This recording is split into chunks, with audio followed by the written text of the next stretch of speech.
Palace of Windows. అదే ఈ హవా మహల్‌కి ముద్దు పేరు.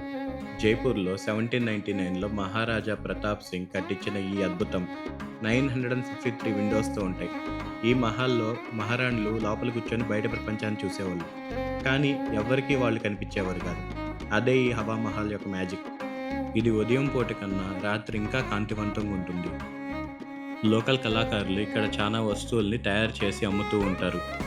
లేడీస్‌తో కానీ, మీ ఫ్యామిలీతో గాని వచ్చారంటే ఖచ్చితంగా మీ పాకెట్స్ ఖాళీ అవ్వాల్సిందే. ఎందుకంటే ఇక్కడుండే వస్తువులు అలాంటివి. ముఖ్యంగా లేడీస్‌కి సంబంధించిన వస్తువులు చాలా ఎక్కువ అమ్ముతారిక్కడ. మనం కానీ లోకల్ ఫుడ్ ట్రై చేయాలంటే ఇక్కడ మంచి ప్లేస్. రకరకాల ఫుడ్స్ అన్నీ దొరుకుతాయి. మీరు తింటూ ఎంజాయ్ చేయొచ్చు. స్ట్రీట్ ఫుడ్ చాలా బావుంటాయి ఇక్కడ. అండ్ మీరు గాని విజిట్ చేస్తే ఈవినింగ్ విజిట్ చేయడానికి ఖచ్చితంగా ట్రై చేయండి. And thank you for watching క్షణం. Keep supporting and love you guys.